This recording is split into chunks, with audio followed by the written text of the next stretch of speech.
بالأكبال قد استعنتك ربي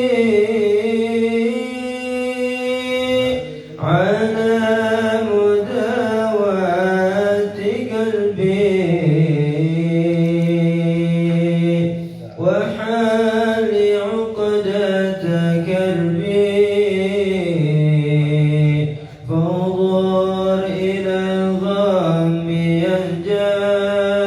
ينجال يا ربي يا خير كافي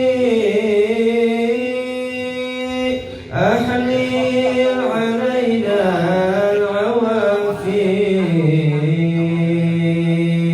فليس شيء ثم خافي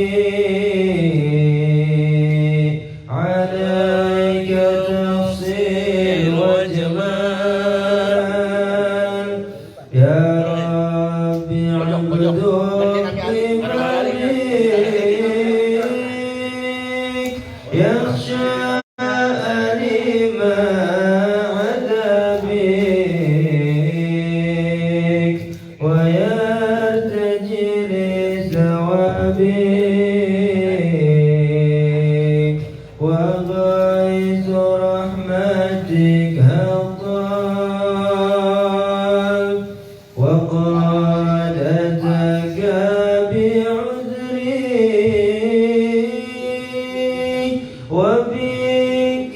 وبكسري وفقري فاهزم بيسرك عسري بمحض جودك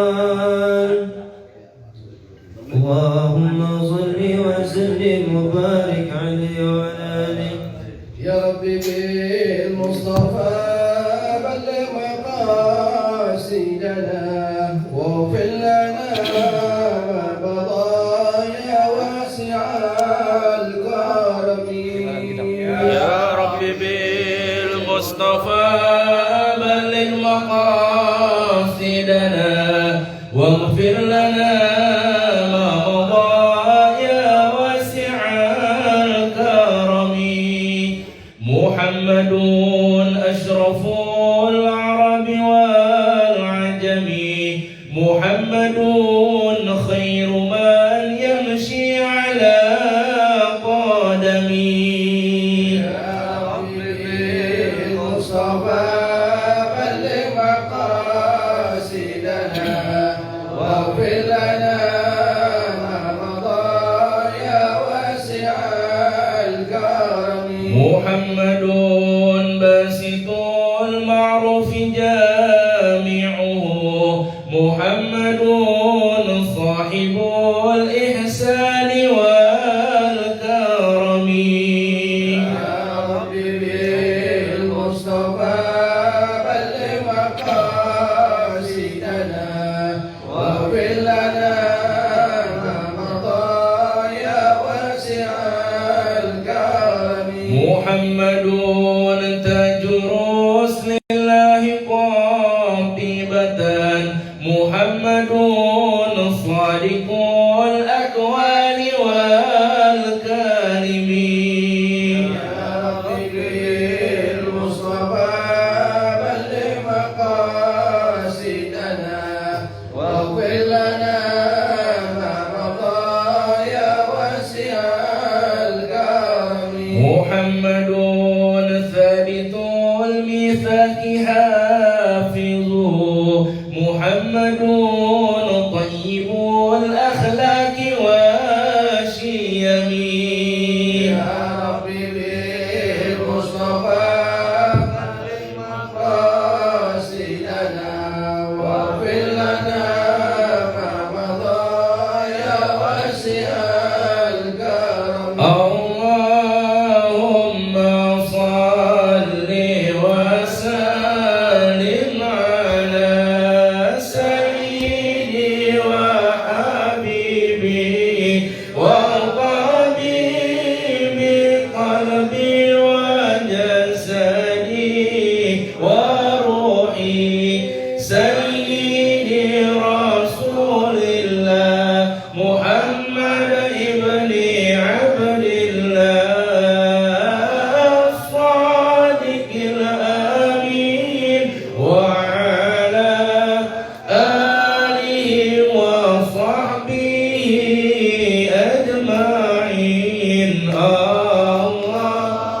صل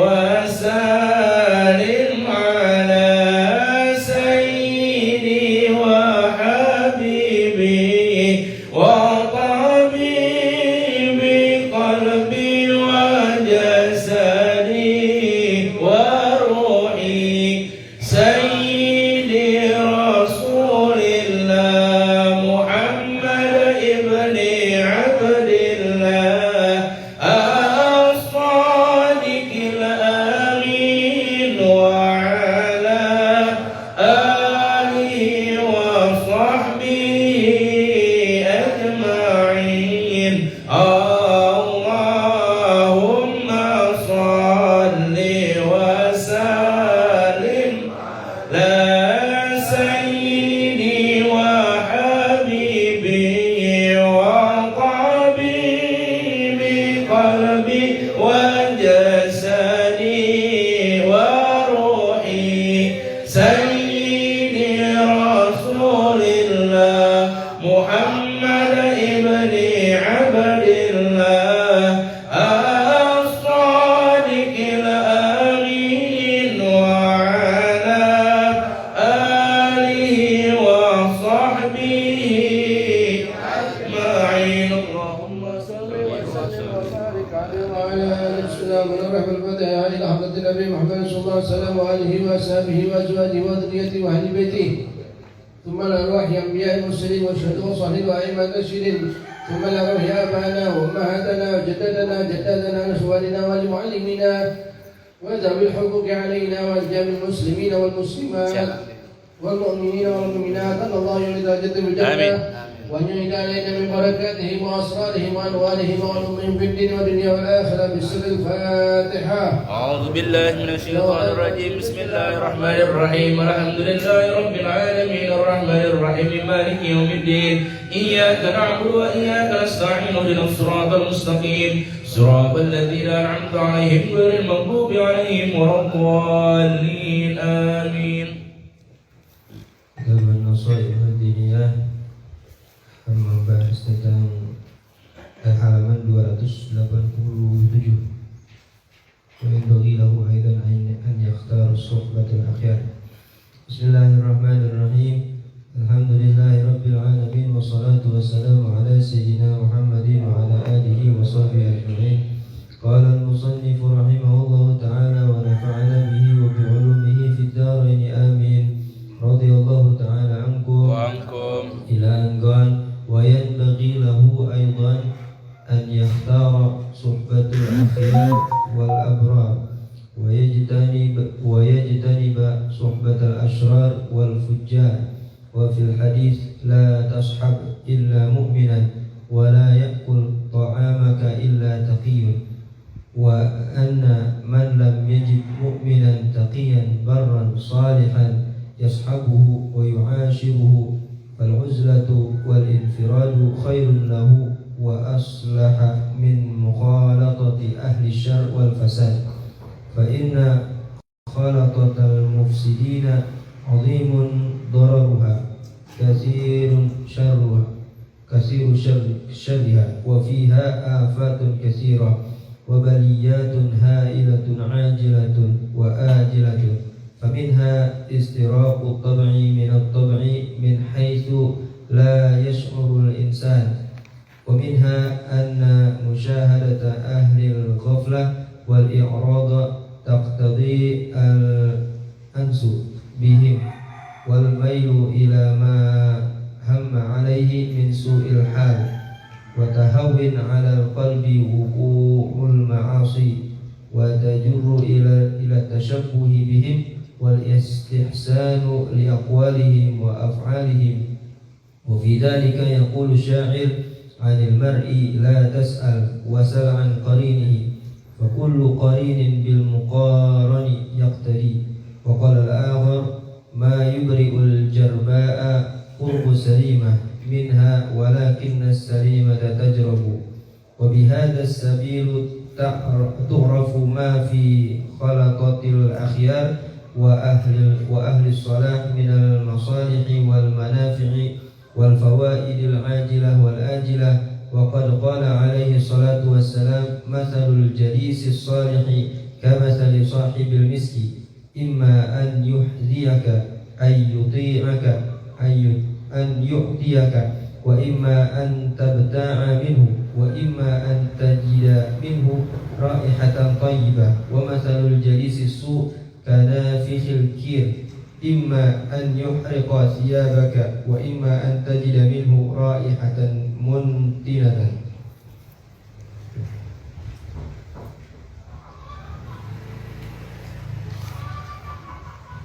Assalamualaikum warahmatullahi wabarakatuh. Waalaikumsalam warahmatullahi wabarakatuh. Alhamdulillah wassalatu wassalam ala Rasulillah wa ala alihi wa man wala amma ba'd.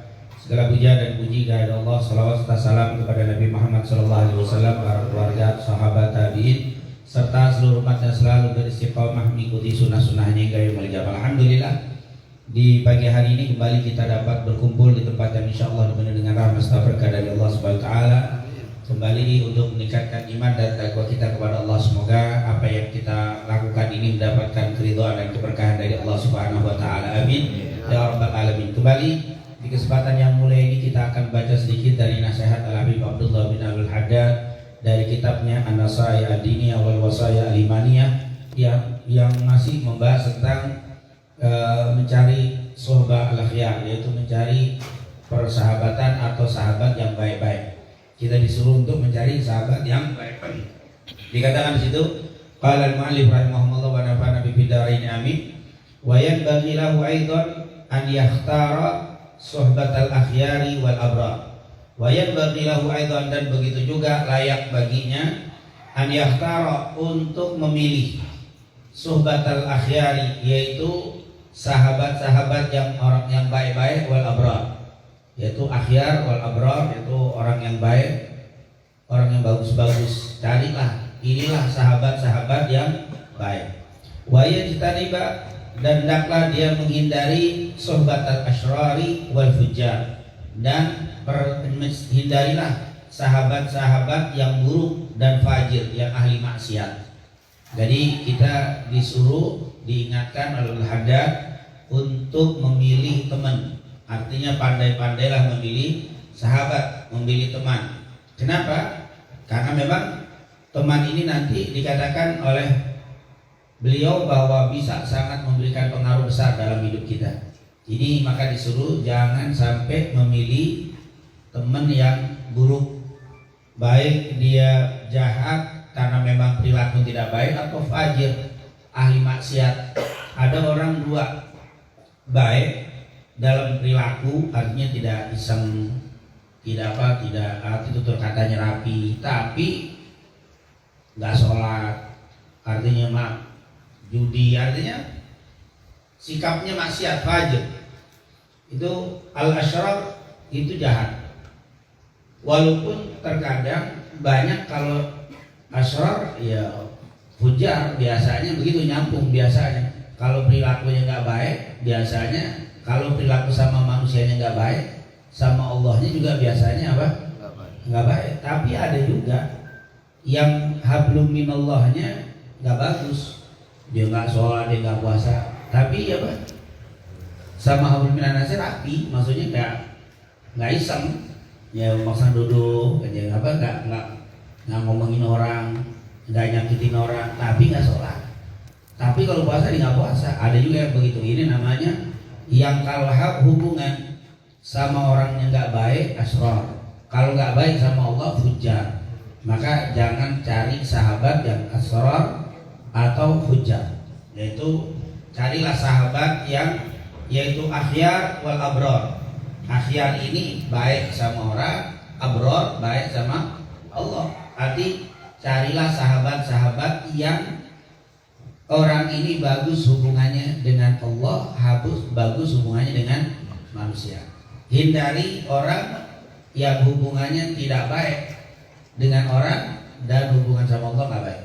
Apalagi dua-duanya udah syar, fajir lagi. Wah, itu tentunya lebih harus kita hindari. Seandainya satu aja, salah satu di antara buruk hubungan dengan manusia atau buruk dengan hubungan dengan Allah, kita buang, apalagi dua-duanya. Memang ada orang yang hubungan sama manusia baik, sama hubungan Allah nggak baik. Ada orang khayyir tapi nggak sholat. Ada orang banyak sedekah tapi puasa enggak, sholat apa? Tidak. Ada juga sebaliknya, hubungan sama Allahnya bagus, sholatnya rajin, tapi sama orang megelin. Ada nggak kira begitu? Banyak. Ada juga. Wah, masya Allah kalau urusan sholatnya nongol mulu di musola nggak pernah kosong. Tapi sikapnya, jangankan nyembrutnya, senyumnya aja megelin. Senyumnya megelin, apalagi apa? Ada yang model begitu. Nah jangan nih, kita cari istani. Wa yajtaniba wa an yajtaniba sohbatal asyrari wal fujar. Wa fil hadis, karena memang di dalam sebuah hadis dikatakan lantas jangan kau jadikan sahabat seseorang itu, jangan kau pilih jadi seorang sahabat illa mu'minan, kecuali dia orang yang beriman. Wala ya'kul ta'amak, dan jangan makan makananmu illa taqi, kecuali orang yang bertakwa kepada Allah. La tashab illa mu'minan, jangan kau jadikan sahabat kecuali dia orang mukmin. Kenapa? Karena memang hanya orang mukmin yang nanti bermanfaat persahabatan kita sampai kita meninggal.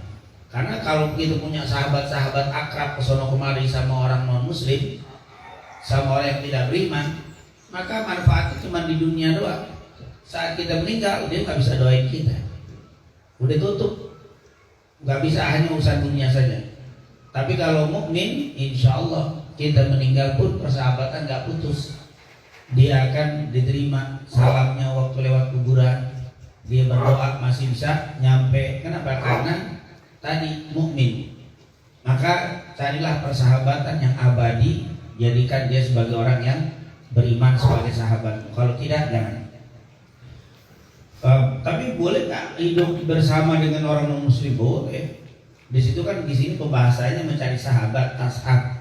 Sahabat itu orang yang apa? Sahibah ya sahabu, yang selalu ngedampingin, yang terus itu apa? Mendampingi, yang hidup selalu bersama dia. Sono kemana? Cari yang orang beriman. Wala yakul, dan jangan makan ta'amaka, makananmu illa taqiyun, kecuali orang yang bertakwa. Ya bukan berarti kita kalau ada yang nggak bertakwa datang ke rumah nggak boleh dikasih makan. Boleh saja, karena dia sebagai orang yang apa? Tamu, duyuf. Man kana yu'minu billahi wal yawmil akhir, man kana yu'minu billahi wal yawmil akhir falyukrim dhaifah. Dhaifah itu adalah umum. Dhaifahu, tamunya baik mukmin, muslim, baik, fajir, abid, soleh, itu sama aja dia apa? Namanya tamu, tetap aja. Ada tamu kita yang nggak sholat, ada tamu kita yang memang bukan beriman, tapi kalau datang tetap aja kita apa? Hormati. Itu adalah dhaif. Begitu juga yang nggak bertakwa datang, dhaif, kasih. Tapi kalau dia bertakwa itu lebih. Maksud kata la yakul, jangan makan makananmu kecuali orang bertakwa. Usahain, maksimalkan kalau kita ngasih makan orang, orangnya apa? Yang beriman. Kenapa? Karena kalau kita kasih makanan kepada dia, dia tumbuh tenaga dipakai ibadah. Kita kasih makan, dia sehat, dia berzikir, dia berbuat baik, maka makanan kita itu berkah, bahasanya nimbulin manfaat yang banyak. Tapi kalau yang nggak bertakwa, makan sehat, ya dipakai nggak ibadah, maka sayang. Tapi di sini bukan berarti nggak mau bagi orang kecuali bertakwa, karena di dalam hadis sering kita dengar kita disuruh bersedekah walaupun dia apa? Tidak beriman. Jangankan manusia, anjing aja waktu dikasih minum kita dapat pahala. Seperti ceritakan Bukhari Muslim dari Abu Hurairah, ada orang yang diampuni dosanya gara-gara apa? Seekor anjing yang kehausan dikasih minum dapat pahala. Apalagi manusia, nggak melihat ya takwa nggak takwa, beriman nggak beriman, tetap dapat. Cuman kalau dikasih kepada yang bertakwa akan lebih pahalanya berlipat. Khairul mal, sebaik-baik harta diberikan kepada orang yang saleh. Jadi pada orang soleh itu bermanfaat. Kita ngasih orang fajir nggak sholat dapat pahala. Kecuali yang nggak boleh itu kita ngasih orang untuk melakukan maksiat, baru nggak boleh. Tapi kalau kita umum boleh. Tapi kalau ngasih ke fajir, orang fajir yang sholat itu akan lebih double pahalanya. Dikasih fajir ulama tapi fakir dikasih lebih lagi double pahala.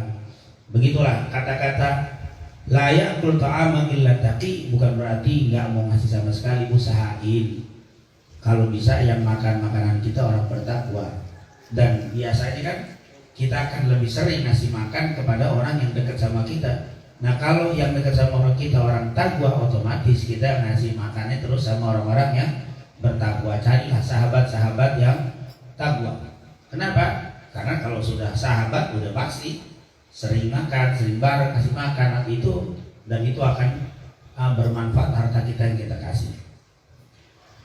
Kenapa dikatakan di situ dalam hadis? Hadis ini sahih diriwayatkan oleh Imam Abu Dawud, Tirmidzi dan yang lainnya, dan dikatakan oleh para ulama bahwa hadis ini hadis sahih. Wa anna man lam yajid mu'minan taqiyan barran salihan yashabahu wa yu'ashiru fal'uzlatu wal infiradu khairun lahu. Wa anna man lam yajid, dan siapa yang tidak mendapati mukminan, seorang yang beriman, dia mencari sahabat gak ada yang beriman misalnya, taqiyan gak ada yang bertakwa, barran gak ada yang baik, salihan atau yang saleh, yasabuhu yang menjadi sahabatnya, wa yu'ashiruhu dan yang mendampinginya. Ya sahabu yaitu menjadikan sahabat, yu'ashir itu yang mendampingi. Dalam Al-Quran nama wa'ashiruhunna bil ma'ruf. Wa yu'ashiru nggak ada sahabat kita cari orang yang bertakwa, nggak ada, yang soleh nggak ada, yang baik nggak ada. Ini pokoknya nggak ada orang yang ciri-ciri yang pantas untuk kita temenin atau dijadikan orang yang mendampingi kita. Fal uzlatu, maka uzlah yaitu menyendiri, khalwat. Uzlah khalwat mendiri, wal infiradu fal uzlatu wal infiradu, maka hidup dengan cara menyendiri, khairun lahu lebih baik baginya. Nah, kalau memang nggak ada sahib yang baik, mendingan sendiri aja. Kalau memang kagak ada yang bagus, nggak ada yang takwa, nggak ada yang soleh, mendingan cari hidup sendiri, menyendiri lebih bagus. Wa aslah min mukhalatati ahli syarri wal fasad, itu lebih bagus, lebih menimbulkan kebaikan, min mukhalatati daripada bercampur, ahli syarri yaitu daripada bercampur dengan orang-orang yang buruk, wal fasad dan merusak. Jadi daripada cari teman yang nggak bertakwa, nggak soleh, nggak baik, mendingan nggak punya teman. Kalau bahasa kita nggak punya teman, uzlah. Tapi jangan uzlah mungkin. Ini uzlah di kamar kan mungkin online lagi pakai. Oh itu bukan uzlah itu.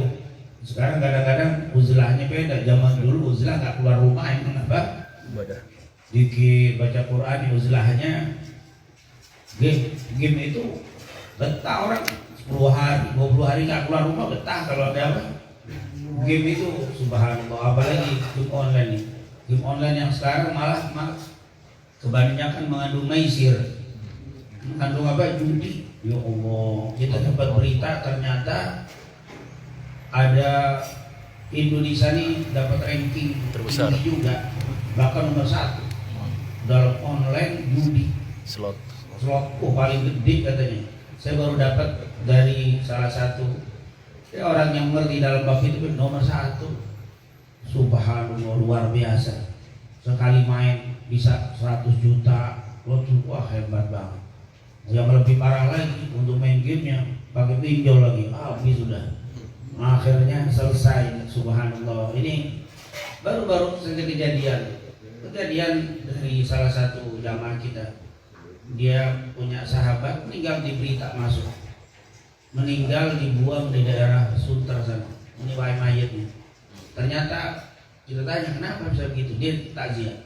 Ceritanya orang ini jual mobil, ini hati-hati jual mobil nih, jual mobil. Terus yang mau beli WWA sepakat pertemuan untuk lihat mobilnya di satu tempat jalan kosong, karena dia mau sekalian tes drive tes nyetir bagaimana. 4 orang, akhirnya mobil itu masuk 3, 1 nyetir sudah oke. Akhirnya cuma pengen tes drive dulu, muter dulu. Di tengah jalan ternyata dibunuh yang punya, habis dulu dibuang. subhanallah ternyata ketangkep dalam waktu nggak sampai sehari, ketangkep 3 orang, 1 orang belum ketangkep. Kenapa? Karena WA-nya masih ada sama istrinya bahwa dia mau ketemu ini, mau beli mobil, mau ngeliat mobilnya. Ternyata waktu 3 alasannya apa? Lilit sama apa? Utang, urusan ini nih. Ya Allah, pinjol dan seterusnya. Makanya musibah luar biasa tertinggi di dunia Indonesia. Emang kemauannya gede, kemampuannya nggak ada. Ini dia maunya pengen gede tapi mampunya nggak ada, air ngutang-ngutang. Udah susah miskin pakai apa? Ngutang lagi, nutupin lagi, air gantung diri, bunuh diri. Dan akhirnya untuk memenuhi utang tadi cara dengan apa? Alasan merampok mobil itu yang mau dibeli, ternyata untuk nutupin apa? Utang. Subhanallah. Dan memang dia bukan pembunuh beneran. Buktinya WA-nya masih ada, tutup diri, gampang ketangkep, nggak sampai 24 jam ketangkep. Menunjukkan bahwa itu bukan niat jahat, tapi memang kondisi yang membuat apa? Berbuat jahat tadi, karena terpaksa, terdesak. Subhanallah. Makanya perjudian luar biasa. Jadi jangan, karena penyakitnya enggak punya sahabat, enggak punya teman, uzlah. Tapi uzlahnya apa? Online game itu bukan uzlah. Uzlah di sini bukan berarti apa? Menyendiri untuk menghabiskan waktu, tapi menyelamatkan. Justru kita nggak nyari sahabat supaya selamat pergaulan kita, dapat orang baik. Maka ketika ketemu game lebih buruk lagi itu daripada apa? Game. Lebih buruk daripada sahabat. Kenapa? Dia ngerayunya kuat. Banyak orang terayu dengan apa? Dengan game. Nggak ada ibadahnya. Nggak bahasa kita ada nggak teganya, babat terus orang tega habis-habisan. Subhanallah. Makanya insya Allah terutama juga tentunya untuk keluarga kita, anak-anak kita. Karena memang gadget ini luar biasa pengaruhnya. Ini yang musibah sekarang yang kelihatannya terbesar ini banyak dari apa? Dari gadget ini. Insya Allah jadikan kita semuanya sebagai hamba-hambanya dijaga oleh Allah SWT. Dan semoga anak-anak kita terutama mendapatkan sahabat-sahabat yang baik dan tidak tergoda dengan gadget ini. Amin ya rabbal alamin. Dikatakan di situ, fa inna khilqatal mufsidina azimu darariha. Karena khilqah yaitu bercampur, berbaur, al mufsidin berbaur, bercampur dengan mufsidin, orang-orang yang apa? Merusak. Azimu darariha, sangat besar dorornya, bahayanya sangat besar. Kathiru syarriha, banyak sekali apa? Keburukannya. Wa fiha afatun kathirah, sungguh di dalam pergaulan bercampur berbaur dengan orang-orang mufsid yang merusak, menimbulkan kerusakan, afat, menimbulkan kerusakan yang banyak sekali. Afatun kathiratun wa baliyat, dan membawa bala, membawa berbagai yang tidak diinginkan. Hailah, ajilah wa ajilah. Dikatakan di situ wabaliyat dan baliyat, ahailah yang apa? Menghancurkan, ajilah wa ajilah, baik dalam waktu dekat atau waktu yang belakangan. Artinya sekarang dan bentar. Menkumpul berbaur dengan orang yang tidak baik menimbulkan kerusakan, baik dalam waktu dekat atau masa nanti. Bisa juga ajilah. Ajilah ini, ajilah itu yang sekarang ya. Ajilah, makanya disebut al-ajalatu minasyaitan. Al-ajalah pakai ain artinya sekarang. Kalau ajilah yang apa? Yang belakangan. Jangan baca al-ajalatu minasyaitan. Al-ajalatu minasyaitan artinya apa? Entar-entar, belakangan dari syaitan. Salah, yang benar al-ajalah. Ain itu sekarang, a itu ajilihi wa ajilih. Kan suka gitu dalam berdoa kan itu kalimat ajilih wa ajilih. Ajilih yang waktu dekat, ajilih waktu apa? Belakang. Ada yang menerjemahkan ajilah fid dunya, ajilah fil akhirah. Yang ajilah itu fid dunya, berbaur dengan orang yang enggak bagus, yang enggak baik, akan menimbulkan keburukan yang luar biasa, baik di dunia atau di akhirat. Baik di masa sekarang atau pada masa nanti, pasti akan membawa kerusakan yang luar biasa.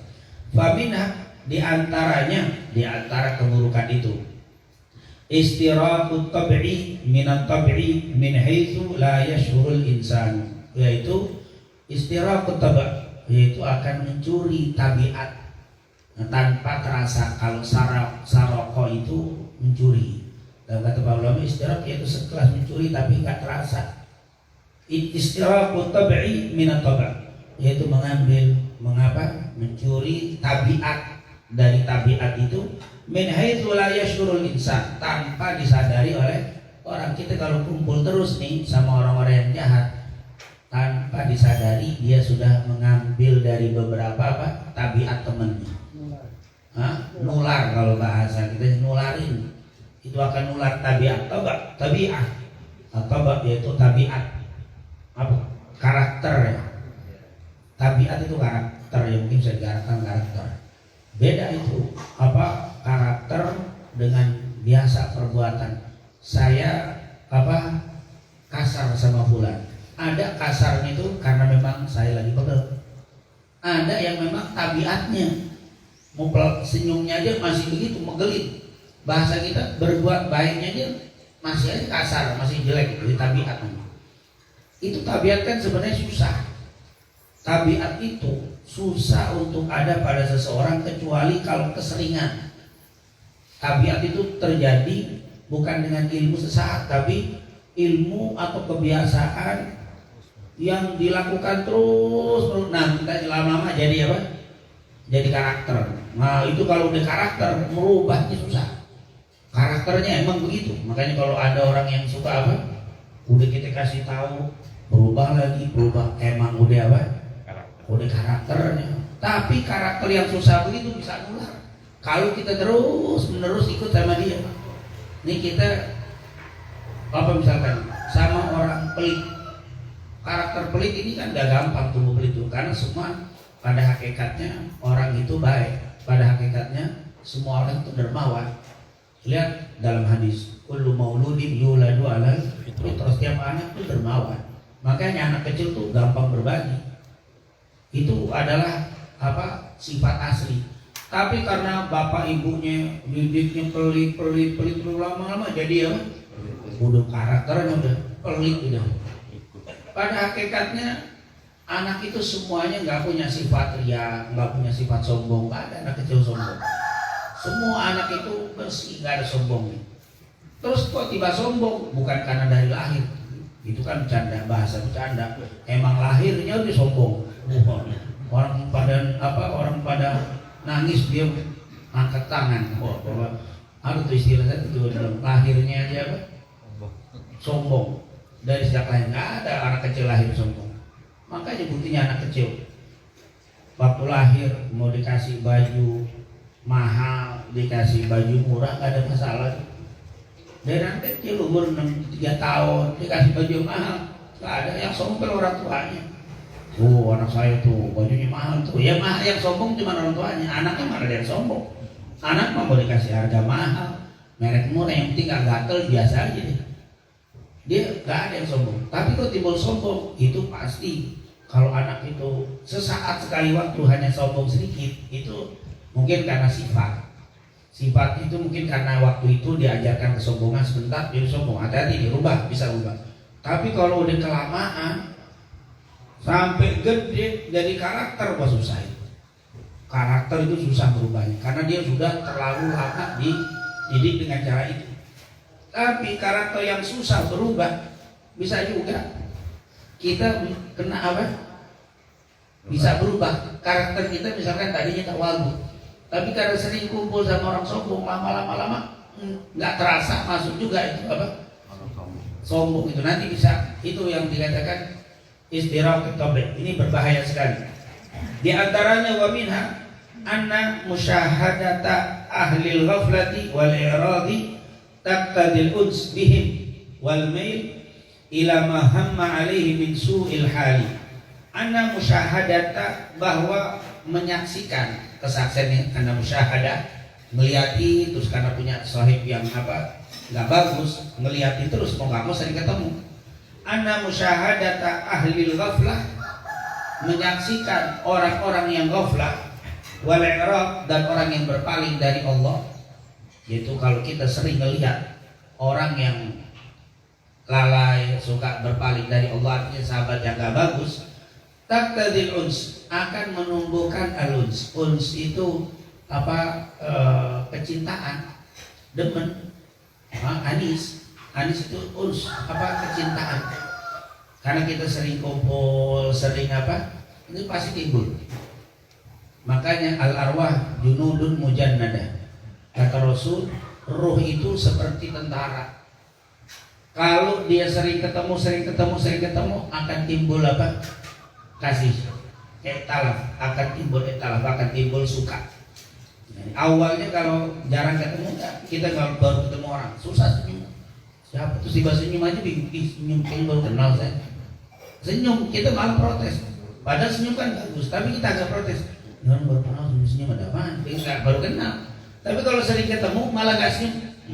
Tumben asem mukanya.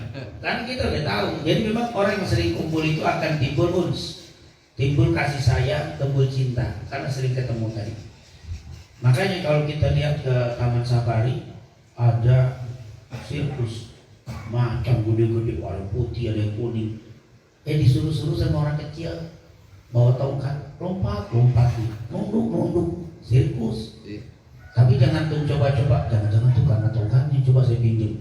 Antum bawa tongkatnya, antum ganti dia. Bukannya macam itu lompat dengan perintah antum, tapi rekaman tuh. Kok bisa? Ya karena itu pawangnya sering ketemu sama dia. Tiap hari ketemu sama dia. Jadi macan tuh kenal, sering ketemu. Jiwa macan yang galak berubah jadi apa? Jinak, sering ketemu. Jangan coba, bukan itu karena tongkat. Wah kayaknya itu tongkat wasiat kali itu. Tongkat apa yang coba anak pinjam dah, coba anak yang bagi anak tuh maju ke situ. Urusan masalah lama tuh, jangan dibilang tongkat, itu bukan masalah tongkat. Dia udah kenal, udah tahu, sering ketemu, sering terjadi berubah. Macam jiwanya yang sangat galak, sering ketemu berubah. Apalagi manusia, sering ketemu lama-lama apa? Tumbuh. Uns itu cinta, kasih itu akan tumbuh. Makanya yang punya istri kerja bareng sama laki setiap hari ketemu hati-hati. Apalagi antum bangun dia udah jalan, antum pulang dia udah kecapean, dia tidur. Akhirnya dia ketemu terus sama apa? Temen yang di sono. Nah antum jarang komunikasi. Mana yang di sono kayak lagi ketemu. Dia nanya begitu dulu. Ada kalau tanya sudah futur apa belum? Waduh, keren pada lu ada diajak bareng. Terus kulayong gitu, antum siap-siap aja deh. Siap-siap masalah apa? Itu berbahaya. Karena setiap ketemu alus timbul tuh kasih sayang, timbul. Lama-lama yang tadinya dia enak masih pulang, tapi sering ketemu, sering ini berubah. Itu adalah jiwa. Makanya kenapa suami istri itu kuat kasih sayang dalam rumah, kan sering ketemu di dalam rumah, sering ketemu di sini, ketemu tidur bareng. Itu yang membuat, makanya ketika dia bisa bermusuhan itu kok bingung.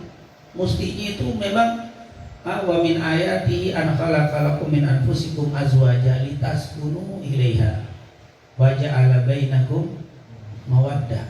Kenapa mawaddah? Karena sering ketemu. Makanya kalau sering ketemu nggak pernah damai, berantem dulu, wah ini udah berat itu. Sohib beberapa kali ketemu, sering ketemu jadi dekat. Apalagi istri aku lah, dia aku tidurnya bareng. Bahkan kata Rasul tidak boleh seseorang tidur satu selimut kecuali suami istri. Nggak boleh. Selain itu nggak boleh. Hatta sama anak antum sendiri. Anak antum sudah gede perempuan, tidur satu pun nggak boleh. Udah besar. Kecuali masih kecil, tapi kalau udah gede nggak boleh. Jangankan kita, anak kita sama anak kita kalau udah gede nggak boleh satu selimut. Udah gede, harus dipisahin. Wa farriqu bainahum fil madhaji. Rasulullah bilang apa? Muru auladakum bisalah wa abna sab'a sinin. Perintahkan anak-anak kalian mendirikan sholat mereka umur 7 tahun. Wa farriquhum fil madhaji. Pisahin di tempat tidurnya. Umur 7 tahun, kalau udah gede nggak boleh orang tidur satu selimut kecuali suami istri. Subhanallah kata Rasul, berarti suami istri dekat di mana-mana, makanya dia akan timbul apa? Cinta. Kenapa? Karena sering kumpul. Nah, ini subhanallah. Sahabat juga begitu, kalau antum sering kumpul berarti nanti akan berubah. akan demen, sering kumpul itu. Nah kita ini tentunya yang zaman sekarang kan kita banyak nih istri yang kerja, ya harus diperhatiin, bukan nggak boleh. Kalau antum punya cukup ya ahsan, dia di bed ya di rumah, atau mungkin kerjanya yang tidak bercampur. Jadi bukan masalah mencari rezekinya, tapi efek harus diperhatikan, terutama yang sering sama tapi istri anda pulang naik gojek pengarasa itu ngomong tiap hari gojek itu nulu lah, nah gitu. Gojek kan jarang ketemu mas mau itu nulu, jadi dia kan sekali berubah lain. Tapi kalau yang sering itu sangat harus diperhatikan tadi, karena memang tidak sedikit kejadian gara-gara ya maaf kalau dibikin data yang terjadi perselingkuhan siapa itu adalah karena pertemuan yang intens yang terus. Nah ini tentunya mesti berhati-hati. Insya Allah Allah jaga keluarga kita semuanya, amin ya rabbal alamin. Sering makan di warteg, nanti tukang warteg nih kan jadi pilih, padahal di lapar nyari di situ belum ada apa di sini. Nah itu mesti juga hati-hati. Nah ini tentunya berkaitan dengan sering ketemu akan timbul mawaddah. Nah kalau sudah lama nanti jadi rahmah. Makanya itu luar biasa kalau kita melihat ayat wa min ayatihi, ini biasa surat undangan, surat Ar-Rum 21. Antum hafal itu dulu, setiap undangan mesti ada wa min ayatihi an khalaqalakum min anfusikum azwaja litaskunu ilaiha. Karena memang dengan pernikahan itu akan menjadi tenang, rumah itu membuat tenang.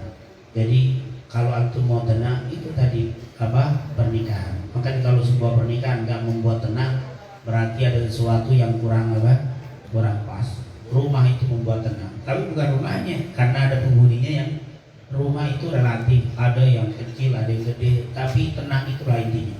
Bukan mewah, ada rumahnya gede tapi piring terbang dulu. Wah, itu mesti dia jadi nggak mesti gede kecil, tapi memang sakinah, mawaddah. Nanti kalau sudah tenang, sering kumpul akan timbul mawaddah. Itu tingkatan mawaddah cinta. Tapi nanti pada akhirnya kalau udah tenang, mawaddah terus, nanti timbul rahmah. Rahmah itu udah gak cerita mawaddah, udah di atas mawaddah itu. Kalau orang baru nikah, itu lagi mawaddah, lagi cinta-cintanya. Tapi kalau dia bertahan lama, nanti udah tua jadi rahmah. Jadi nenek-nenek sama kakek-kakek jalan bareng, makan yang nenek gak mau sebelum kakeknya datang, itu bukan karena cinta, tapi rahmah. Oh kalau dia rahmah udah itu, makanya mawaddah warahmah, cinta rahmah. Kalau dia dapat rahmat sudah. Makanya jangan dibilang yo nenek itu cinta banget sama kakek, udah nggak, dia ngomong cinta, udah dia ngomongnya rahmah. Kalau dia rahmah itu susah mau dipisahin, nggak bisa rahmah. Kalau mawaddah masih bisa, tapi kalau rahmah luar biasa. Makanya sampai kita lihat banyak ya kakek nenek yang udah wah ditarik di si kakek ngelihat yang lainnya, nih sian si nenek, so nenek itu hitungannya udah itu udah rahmat. Nah itu kan udah lama. Kalau antum bergaul terus bukan mawaddah lagi, rahmah, wah hebat itu. Urusan dunia nggak menyebabkan kita pecah, urusan macam-macam nggak membuat kita jadi musuhan. Kita akan tetap rahmah. Inilah insyaallah yang kita harapkan. Jadi hati-hati terhadap tadi ya, musyahadatul ahli ghaflah, orang yang sering melihat orang yang suka maksiat, berpaling dari Allah.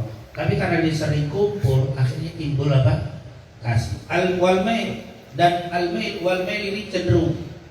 Mala yamilu mailan, mala itu cenderung miring kalau bahasa kita mail. Ada kaul Imam Ahmad ketika ditanya, bagaimana wahai Imam Ahmad tentang Imam Syafi'i? Apa kata Imam Ahmad? Al-fuqaha'u muyulun ila Syafi'i. Al-fuqaha' muyul ila Syafi'i. Para ahli fikih semuanya cenderung ke Imam Syafi'i. Artinya perkataan mereka, pendapat mereka gak jauh dari Imam Syafi'i. Muyul ila Syafi'i. Semua ahli fikih. Itulah kata Imam Ahmad. Mail itu cenderung ila ma hum alaih, yaitu dengan apa yang ada pada mereka min su'il hal, dari keadaan mereka yang buruk. Ya lama-lama sering kumpul, tadinya awalnya gak demen nih sama orang yang sombong, tapi terus bergaul-gaul, namanya akhirnya jadi demen sama temennya yang sombong dan akhirnya cenderung pada sombong. Karena dia akan lama-lama akan cenderung kepada lama-lama cocok juga lama. Dan akhirnya ke bawah kita sombong. Itulah buruknya bergaul dengan orang yang tidak baik. Wa tuhawwinu 'alal qalbi wuqu'il manasi, dan juga wa tuhawwin 'alal qalbi, dan membuat jadi ngentengin, jadi gampangin. Hawana yuhawwin, tuhawwin ini dan mengentengkan. Makanya sering kita doa, Allahumma hawwin alaina fi sakaratil hawwin, mudahkan, entengkan, cepetin, mudahin kalau lagi datang ajal biar gak berlama-lama. Wa tuhawwinu 'alal qalbi, dan akan mengentengkan atau menganggap kecil alal qalbi di dalam hati. Ukul ma'asi, kejatuhnya maksiat. Jadi maksiatnya jadi kecil. Kenapa? Karena sering dilihat, sering kumpul sama orang yang sombong, lama-lama kesombongan itu dianggap sesuatu yang kecil. Kenapa? Karena seringnya. Tapi kalau kita jarang ketemu, sombong dikit, kita kayaknya gede tuh sombong. Tapi karena sering, lihat bagaimana Rasulullah mengajarkan kepada para sahabat tawadhu dan wanti-wanti dari sifat kibir, dari sifat apa? Sombong. Sampai Nabi bilang, la yadkhulul jannata man kana fi qalbihi mithqal dzarrah minal kibir. Tidak akan masuk surga, sulit masuk surga siapa yang di dalam hatinya ada sebesar dzarrah dari sifat kesombongan. Dzarrah dari kesombongan sulit masuk ke dalam surga. Sahabat bilang, ya Rasulullah, kulluna nuhibbu annal bisa. Ya Rasulullah, kulluna, semua kita nuhib, pengen, cinta, annal bisa, untuk menggunakan na'al jadid walibas al jadid. Ya Rasul, kita semua pengen pakai apa? Sendal baru, baju baru. Apa itu sombong? Kata Rasulullah, innallaha jamilun yuhibbul jamal. Allah itu indah, suka pada keindahan. Bukan berarti sombong pakai sendal bagus, baju bagus. Justru itu indah. Allah suka pada keindahan. Allah demen tuh kalau antum pakai baju yang rapi, pakai sendal yang bagus, pakai peci yang bagus, celana kain bagus, itu Allah demen. Innallaha jamil yuhibbul jamal. Jangan kita biar kelihatan tawadhu, baju lecek, kain ini biar kelihatan apa? Tawadhu, apalagi pengen ngomong biar kelihatan sufi. Emang sufi begitu, bersih-bersih. Innallaha jamil yuhibbul jamal. Walakin al-kibir, tapi yang dimaksud sombong yang Allah gak suka itu adalah batarul haq wa ghamtun nas, yaitu menolak kebenaran dan meremehkan orang lain. Sombong besar di zaman sahabat. Sombong sebesar dzarrah aja gak berani. Nabi pernah lagi duduk dengan para sahabat, ada duduk bersama Rasul. Nggak lama ada seorang sahabat lain masuk. Sahabat ini miskin, pakaiannya rapi tapi kelihatan miskinnya. Masuk, pas masuk sempit di majelis Nabi. Kebetulan ada dekat Nabi ada orang kaya. Kata Nabi, kasih jalan, kasih tempat. Karena nggak ada kasih tempat, orang miskin. Bawa orang kaya masuk. Ahlan wa sahlan. Wa marhaban, kalau tolaan badu pakai apa? Tajir, lagunya ada. Pakai ini miskin. Kelas muter-muter mana tempatnya nggak ada. Satu yang lagunya ini kan terus kasih tempat. Akhirnya masuk ke situ. Pas duduk dekat situ, si kaya itu miring dikit begitu. Kayaknya sedikit mukanya kayak apa? Kayak asem gitu, ngeliat dia miskin. Bukan asem mukanya, dari itu agak sedikit miring itu kayak nggak enak. Kayak geli gitu, kayak jijik sama orang itu. Rasulullah melihat muka dia berubah, dia bilang, minta maaf sama dia. Tahalal minhum, minta maaf sama dia. Minta halalin sama dia, minta maaf. Ya Rasulullah, saya cuma gitu, enggak. Cuma Rasulullah nggak ngomong aku lagi muka mau kayak jijik aja. Minta maaf. Dia tersentak, memang jarang sombong. Sahabat bermak kejadian begitu, langsung dia sadar kalau dia itu sudah apa? Ada sifat sombong tadi itu. Langsung dia minta maaf, dia bilang, wahai fulan, tahu nggak kamu siapa saya? Dia tahu kamu orang kaya kan? Mau orang kaya itu kan? Saya mungkin min aghanan nas, mungkin orang terkaya di Madinah ini saya termasuk orang kaya. Terus karena saya melakukan hal seperti ini, sombong tadi ada saat kamu datang, saya minta maaf. Wallahi kalau engkau maafkan, setengah harta aku akan berikan kepadamu. Setengah harta. Kalau harta saya semua 50 miliar, 25 miliar untuk memaafkan saya gimana? Ini antum jangan mengharap ada yang kayak begitu di sini. Ini jangan menganggap kapan yang dapat orang yang model itu minta maaf. Enggak ada. Ini cerita sahabat Nabi Muhammad SAW. Kau maafkan aku 50%, setengah nisfu mali, setengah harta aku akan memberikan kepada kamu. Si A orang ini tersenyum, aku maafkan kepadanya, tapi urusan harta aku nggak terima. Oh, ini juga nggak ada orang yang begitu. Ini kayaknya ini cuma cerita di masa Rasulullah SAW. Di masa sekarang notaris, kita notaris deh, jangan ditarik lagi, langsung. Kata orang ini, maafmu aku berikan, tapi hartamu aku tidak terima. Subhanallah. Rasul negur, itu orang miskin, engkau butuh fulus, engkau butuh harta. Ini dapat setengah harta, lu jadi orang kaya langsung dia. Kamu nggak terima? Enggak ya Rasul. Kenapa? Aku khawatir dapat setengah harta kayak saya jadi sombong juga kayak dia, saya nggak mau deh. Alasannya takut sombong dapat harta yang banyak, saya takut. Subhanallah. Ini kenapa? Karena Rasul mendidik mereka itu nggak ada sombong. Jadi ada sombong di kita aja kayak begini. Kalau kita, luar biasa. Boro-boro minta maaf. Apalagi pakai nambahin ngasih apa? Ngajak pulang, maafin nih kalau dimaafin nih nganter pulang nih itu dia kagak. Minta nganter pulang kagak, apalagi yang setengah harta. Itulah bagaimana dahsyatnya apa bergaul dengan orang buruk itu akan nular. Karena memang kesombongan sering kumpul kita dengan orang sombong, akhirnya sombong itu dianggap sesuatu yang kecil. Maka di situ merasa gak sombong-sombong karena udah biasa. Jadi memang kalau udah sering kumpul akhirnya dianggap kecil.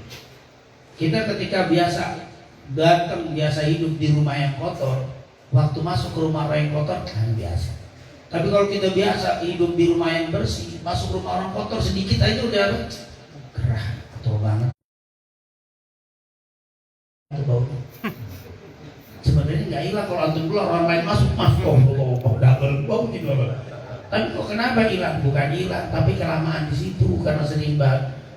Akhirnya bakal kalau bahasa kita.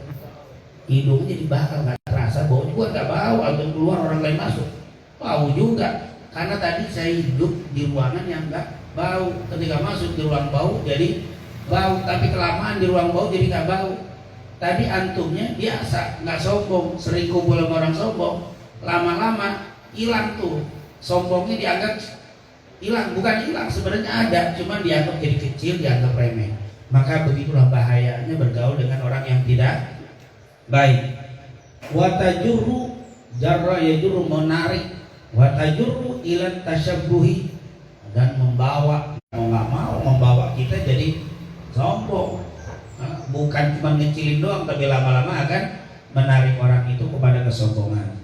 Wal istihsanu li aqwali wa af'ali, dan akan menganggap bagus perkataan dan perbuatan mereka. Kenapa? Karena sering kumpul jadi itu orang sombong mampu kagak, orang dia dibelain, bukan cuma dia jadi sombong juga, bahkan menjadi menganggap bagus. Dianggap ini keren nih orang. Kelamaan kumpul, maka inilah bahayanya mencari sahabat-sahabat yang tidak buruk dan tidak baik. Wa bidzalika yaqulu asy-syair, maka saat itu berkaitan dengan ini seorang syair membuat syairnya dengan mengatakan, anil mar'i la tas'al wasal an qarinihi fa kullu qarinin bil muqarani yaqtadi. Dikatakan anil mar'i, tentang seseorang, la tas'al, jangan kau tanya, wasal an qarini, tapi tanyalah kepada sahabatnya. Fa kullu qarinin, karena semua pendamping yang dekat sahabat, bil muqarani yahtadi, dengan orang yang diikutinya yang tadi akan mengikuti. Jadi karena seorang itu akan mengikuti siapa yang diikuti, yang menjadi sahabatnya. Jadi kalau pengen ngecek orang, jangan ngecek orangnya. Saya pengen ngeliat nih, si fulan tuh baik apa enggak, nanya fulan kamu baik enggak? Baik saya. Ya baik lah, nanya sama dia. Tapi tanyalah sahabatnya. Coba teman-teman siapa? Wah, temannya penjahat semua, udah akhirnya. nggak bagus nih orang. Oh, ini begitu maksudnya. Tanyalah kepada sahabatnya, jangan nanya sama apa? Nggak ada benar. Antum gimana? Jujur, wah, memang nggak pernah. Antum mungkin dapat gelar alamin kali kalau zaman apa? Oh, jujur saya nggak pernah dusta. Iya, nanya sama dia. Coba tanya sebelah kanan kirinya, temennya gimana? Temennya ternyata tukang bohong semua. Khair deh.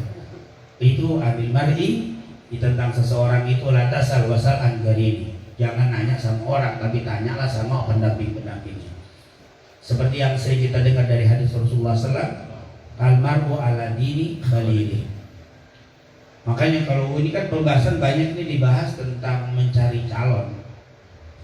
Orang mencari calon istri, jangan nanya si istrinya itu orang baik, jangan tanya teman-teman istri siapa, saudara-saudara siapa, kerabatnya siapa, sahabatnya, gengnya siapa, gengnya, CS-nya. Dari CS itulah ketahuan, oh ternyata orang-orang apa, rapi, orang rapi, berarti dia rapi. Begitu kata Rasulullah SAW, kata ulama. Dan yang terakhir, ma yubri'ul jarba'a gurubu salimatin minha, walakinna salimata tajrabu.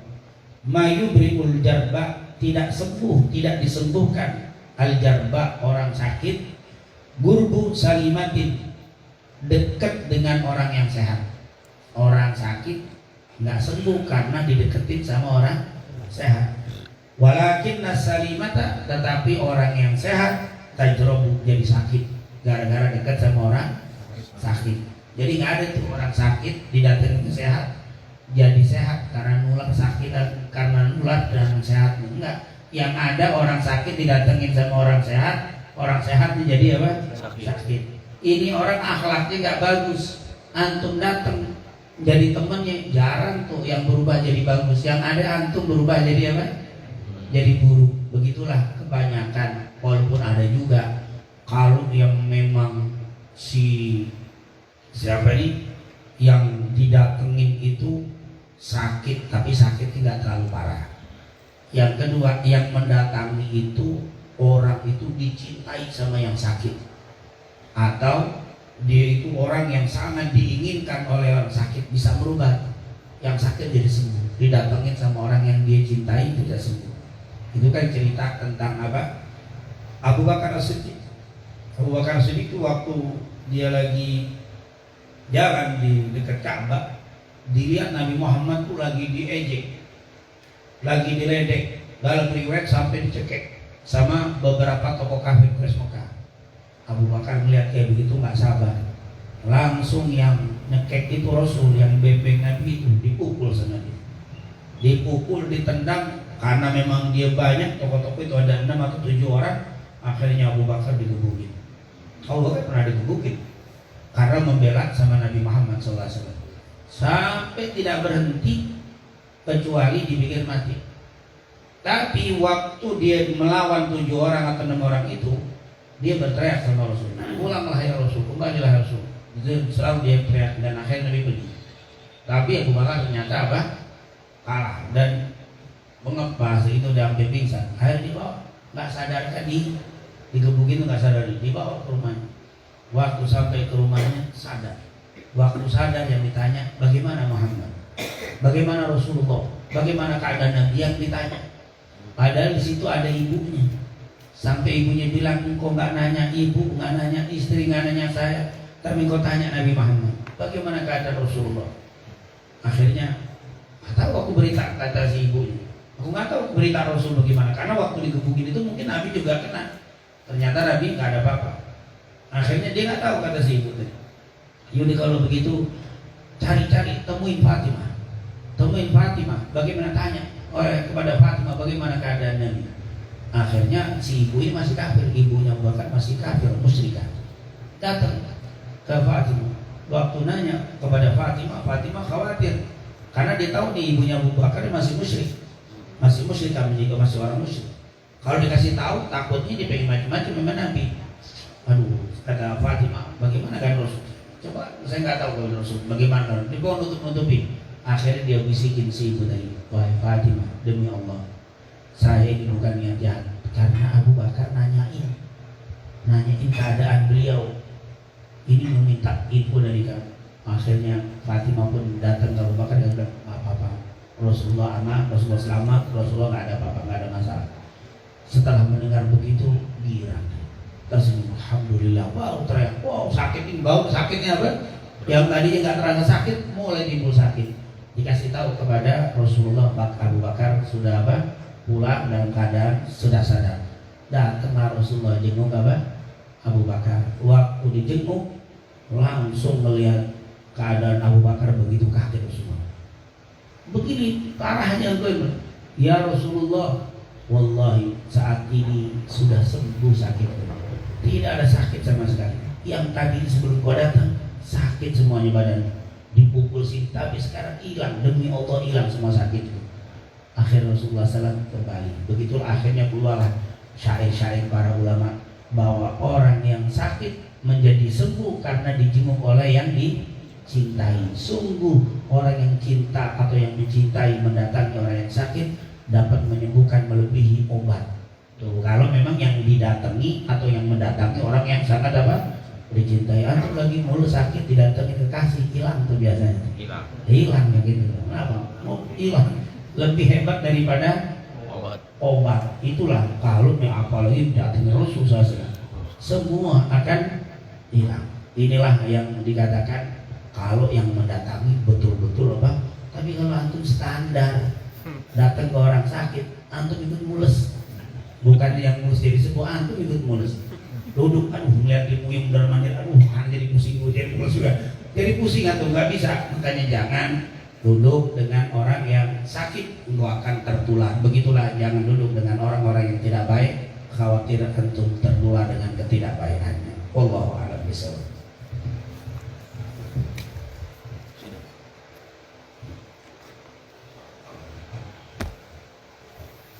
إليك يا ربي يا عالم بذات الصدور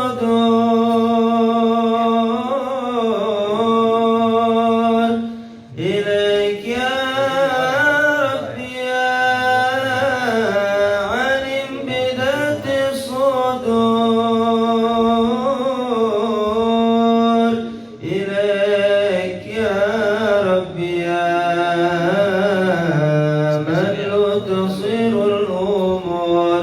إليك يا ربي يا من تصير الأمور إليك يا ربنا أنت العفو الغفور إليك يا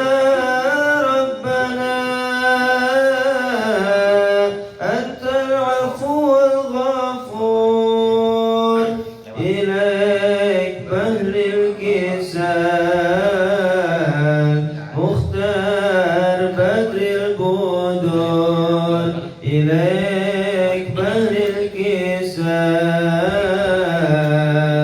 مختار بدر البدور.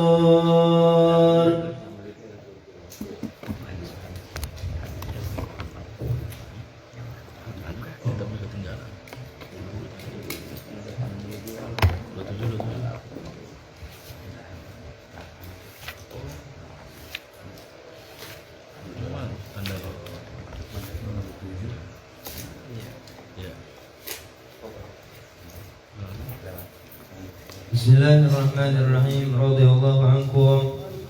Wa fi qawlihi sallallahu alaihi wa alihi wa sallam wa lan yatafarraqa isyaratun ila annahu la budda wa an yakuna fi ahli kulli zamanin ila qiyam sa'ah man hum ahlun litamassuki bihim wa bihadihim ma'al Qur'anil Karim wa annahum la yaftariquna 'anil Qur'an حتى يلقوه صلى الله عليه وآله وسلم وأن التمسك بهما أمان من الضلال والخروج عن الحق. عن حنش بن المعتمر قال رأيت أبا ذر أخذ بعضادة باب الكعبة وهو يقول من عرفني فقد عرفني ومن لم يعرفني فأنا أبو ذر الغفاري. Sami'tu Rasulullah sallallahu alaihi wa alihi wasallam yaqul مثل أهل بيتي فيكم كمثل سفينة نوح من ركب فيها نجا ومن تخلف عنها هلك ومثل باب حطة في بني إسرائيل.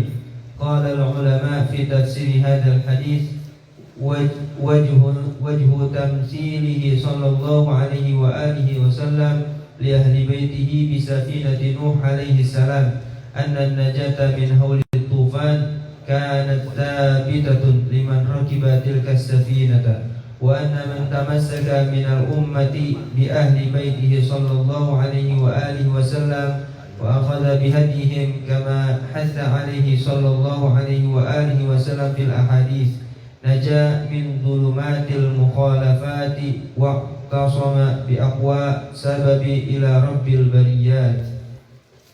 Nah, kita baca sedikit dari kitab Ad-Durar berkaitan dengan Ahlul Bait yang kita sudah jelaskan bahwa Rasulullah SAW seringkali mengingatkan kepada kita bahwa kita itu diperintahkan untuk berpegang dengan Al-Quran dan juga Ahlul Bait, dan keduanya lan yaftariqa, tidak akan pernah terpisah hatta yarida alaihil haud, sampai kita melewati atau bertemu di al-haud.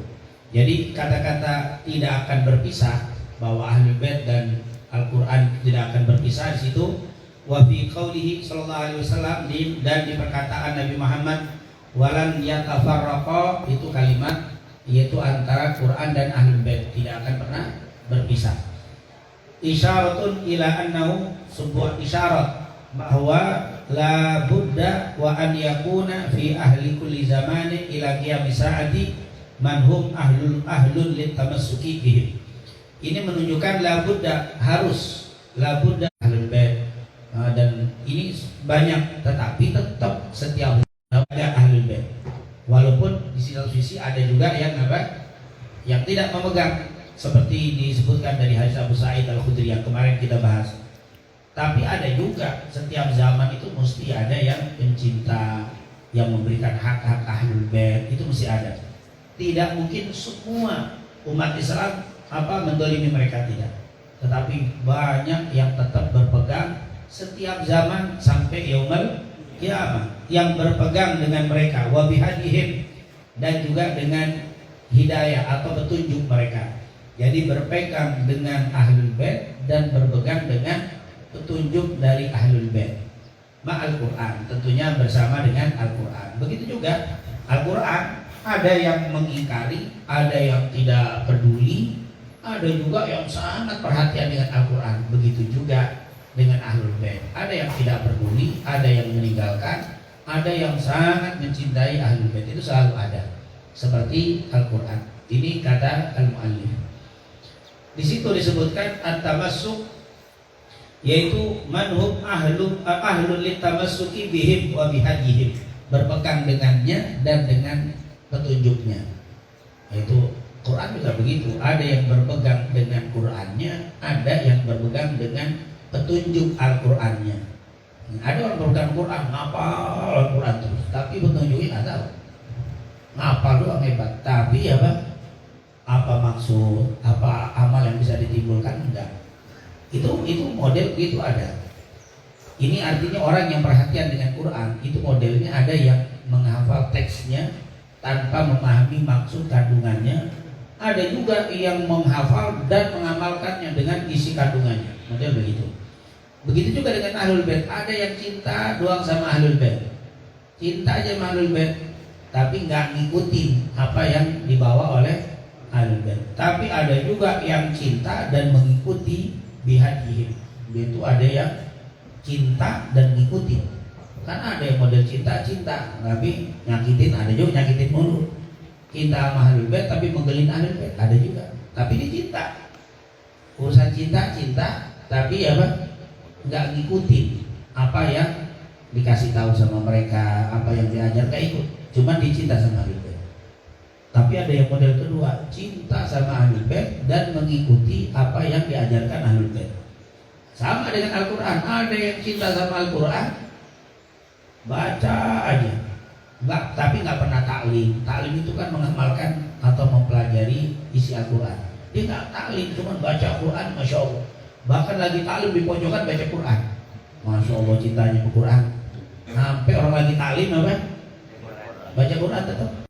Kenapa? Itu cinta sama Quran. Cuman apa teks, tapi tidak mengikuti isi Al-Quran. Kalau kita usahakan mencintai Al-Quran dan mengikuti isi-isi Al-Quran. Begitu juga kalau bisa cinta Ahlul Bait, ikuti juga ajaran-ajaran Ahlul Bait. Tentunya yang sesuai dengan akidah Ahli Sunnah wal Jamaah. Karena ada juga Ahlul Bait yang akidahnya tidak Ahli Sunnah. Maka jangan, kalau memang dia tidak Ahli Sunnah, cintai Ahlul Baitnya saja, tapi jangan ikut bihadihim, jangan ikuti petunjuk mereka, tapi kita cintai Ahlul Baitnya saja, tidak kita ikuti petunjuk Ahlul Bait. Kenapa? Karena Ahlul Baitnya keluar dari Ahli Sunnah wal Jamaah. Ada Ahlul Bait yang nggak bagus perilakunya, maka cintai Ahlul Baitnya saja, perilakunya jangan diikuti. Itu namanya mencintai Ahlul Bait. Jadi Ahlul Bait tetap kita cintai. Masalah petunjuknya, lihat sesuai dengan Al-Quran apa tidak. Kalau enggak, tinggalkan. Tinggalkannya petunjuknya, bukan berarti dibenci Ahlul Baitnya. Ini makanya disebutkan di situ. Manhum ahlul litamasuki bihim, bi Ahlul Bait, wa bihadihim. Jadi bedain bihim wa bihadihim, yaitu berpegang dengan Ahlul Baitnya dan berpegang dengan petunjuknya. Ada yang model begitu. Seperti Al-Quran. Wa annahum la yaftariquna 'anil Qur'an hatta yalqauhu sallallahu alaihi wasallam. Dan mereka tidak pernah berpisah, tidak pernah memecah antara Ahlul Bait dengan Al-Qur'an hatta yalqauhu sallallahu alaihi wasallam, sampai berjumpa dengan Nabi Muhammad sallallahu alaihi wasallam. Wa anna tamassuka bihima, sungguh berpegang dengan keduanya, Quran dan Ahlul Bait, amanun minad dhalal, menjadi keamanan, jaminan selamat minad dhalal, dari kesesatan, wal khuruji anil haq, dan keluar dari kebenaran. Jadi kalau kita pegang Ahlul Bait dan kita pegang Al-Quran, insyaallah aman minad dhalal wal khuruj anil haq. Ahlul Bait yang mana? Tadi ya, Ahlul Bait yang berakidahkan Ahli Sunnah wal Jamaah. Yang dibacakan wa'an Khanas bin Mu'tamir qal, beliau berkata dari Khanas bin Mu'tamir, dia berkata, ra'aitu Abu Dzar, aku melihat Abu Dzar akhadha bi adadatai babil Ka'bah, berpegangan dengan tiang-tiang pintu Ka'bah. Wa huwa yaqul, dan beliau berkata, man arafani faqad arafani, siapa yang kenal aku, sungguh dia terkenal aku. Abu Dzar, yaitu siapa yang tidak kenal dengan Abu Dzar? Jundub bin Junadah al-Ghifari. Wa man lam ya'rifni, dan siapa yang belum kenal aku, fa ana Abu Dzar al-Ghifari. Kenapa Abu Dzar ngomong begitu? Karena dia ngomong di depan Ka'bah, dekat Multazam, lagi megang pintu Ka'bah. Di depan pintu Ka'bah itu bukan cuma orang Mekah, banyak orang Madinah, banyak orang lagi haji. Jadi ada yang kenal, ada yang enggak kenal, maka dia perlu kenalin, karena ada yang kenal, ada yang tidak kenal. Beliau ini meninggal di zaman Khalifah Sayyidina Utsman 35, 32, 33 beliau meninggal. Meninggalnya di Rabdah. Tapi beliau itu waktu ngomong itu di depan Ka'bah, jadi ada yang kenal, ada yang kenal. Makanya dia bilang, man arafani faqad arafani, wa man lam ya'rifni fa ana Abu Dzar al-Ghifari. Sami'tu Rasulullah sallallahu alaihi wasallam yaqul, beliau telah mengatakan aku telah mendengar Rasulullah SAW bersabda, Mathalu ahli baiti fikum, perumpamaan keluargaku pada kalian, kamathali safinatinu, bagaikan sebuah perahu Nabi Nuh. Perumpamaan Ahlul Baitku bagi kalian bagaikan perahu Nabi Nuh. Man ragiba fiha, siapa yang naik di safinah, siapa yang naik ke perahu kapal najah, dia pasti selamat. Wa man takhallafa anha, siapa yang berpaling darinya, tidak naik di perahu tadi, halak, dia saya akan mendapatkan kehancuran. Wa mathalu babi hittatin fi Bani Israil, seperti pintu Hittah di cerita Bani Israil. Ini adalah hadis yang dikeluarkan oleh catatan kakinya dia, akhrajahu at-Tabrani fil Kabir wa fil Awsat wa fil Saghir wal Hakim fil Mustadrak ala Sahihain wa sahhahahu. dan Imam Hakim. Hadis ini dikeluarkan oleh Imam Tabrani dalam kitabnya Al-Kabir, Awsat dan Shaghir. Memang Imam Tabrani itu ada hadis 3, ada Kabir, Shaghir dan Awsat. Dan Imam Hakim dalam kitabnya Al-Mustadrak al-Sahihain wa sahhahahu, dan dia mensahihkan hadis ini. Wa Ibnu Abi Syaibah fi Musannafi, dan juga dikeluarkan oleh Ibnu Abi Syaibah di dalam kitab Musannafnya, dikenal dengan Musannaf Ibn Abi Syaibah. Wa Ahmad, yaitu Al-Imam Ahmad Ibn Muhammad Ibn Hanbal Asy-Syaibani di dalam kitabnya Al-Musnad di fi fadaili sahabat, di bab berkaitan dengan keutamaan para sahabat. Wa majmu'ur riwayati, dan kalau dikumpulkan semua riwayat-riwayat tadi, taj'alu hadzal hadis, menjadikan hadis ini, taj'alu hadzal hadis ini menjadikan bimartabatil hasani, yaitu mendapati kedudukan sebagai hadis yang hasan. Kama qala al-Hafidz As-Sakhawi fi istijlabi irtiqa'il ghuraf bihubbi akriba'ir rasuli wa dawi syaraf, sebagaimana disebutkan oleh Al-Imam As-Sakhawi di dalam kitabnya Istijlab. Jadi hadis ini kalau dikumpulkan riwayat-riwayatnya menjadi hadis hasan. Jadi ini menurut pendapat Imam Tabrani, Imam Hakim, Imam Ahmad, dan juga Al-Imam As-Sakhawi. Karena Pak, saya bacakan ini nanti kalau kita lihat dari ustadz sekarang yang ya dengan Ahlul Bait kurang begitu, dia bilang ini hadis maudhu katanya. Hadis ini palsu, batil kata dia. Kalau hukumin batil. Tapi dari dia. Tapi kalau kita lihat dari para ulama salaf dulu, dia bilang hasan. Memang kalau dari segi satu dhaif. Tapi kalau dikumpulkan majmu' ar-riwayat, harus dikumpulin riwayat-riwayatnya. Kalau kumpulan riwayat-riwayat tentang Ahlul Bait kasafin yatinau, itu hadisnya hasan, kuat derajatnya. Nah, mungkin ustaz tadi membaca satu hadis dengan satu riwayat, maka boleh jadi dibilang maudhu, batil. Tapi kalau dia kumpulkan semuanya, maka ternyata menjadi hasan. Yang kedua, boleh jadi itu enggak seperti kata beliau maudhu, tapi nggak tahu, mungkin ada sesuatu yang berkaitan dengan masalah isinya. Jadi memang di dalam meriwayatkan hadis, hukum hadis yang pertama harus dari segi sanadnya dulu. Setelah dari sanad baru dilihat dari matan. Ada yang mengatakan sanadnya lumayan banyak dikeluarkan oleh para ulama ahli hadis, bahkan oleh Imam Ahmad. Imam Ahmad bin Hanbal, dia itu kalau nulis hadis nggak pernah hadis palsu. Hadis dhaif ada, riwayat Imam Ahmad ada hadis dhaif. Tapi kalau palsu, Imam Ahmad nggak pernah ngeluarin hadis palsu. Imam Ahmad bin Hanbal, pendiri mazhab Hanbal, seorang yang termasuk ketat di dalam meriwayatkan hadis. Jadi tidak ada hadis palsu yang diriwayatkan oleh beliau. Jadi kalau sudah dikeluarkan Imam Ahmad, sebenarnya paling parah dhaif. Dhaif dengan palsu beda tentunya. Kalau palsu, 1000 hadis palsu dikumpulin nggak bakal naik menjadi hasan. Kalau palsu. Tapi kalau dhaif bisa naik menjadi derajat hasan. Makanya dibilang atau dhaif. Kalau bahasa kita layak tapi. Kalau dhaifnya parah, naiknya susah. Naik jadi derajat hasan nggak bisa. Susah.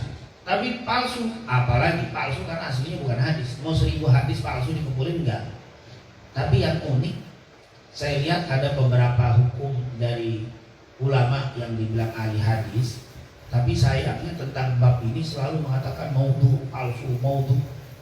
Tapi dari para perawi hadis terdahulu seperti Imam Hakim, ternyata ini hadis bukan palsu. Bahkan kalau dia bilang bahwa sahhahu, hadisnya disahihkan oleh beliau. Bahkan kalau nggak mau diterima, Ibnu Abi Syaibah menuliskan, Imam Hakim, Tabrani, Ahmad, Sakhawi, ternyata ini berarti nggak seperti dikatakan palsu.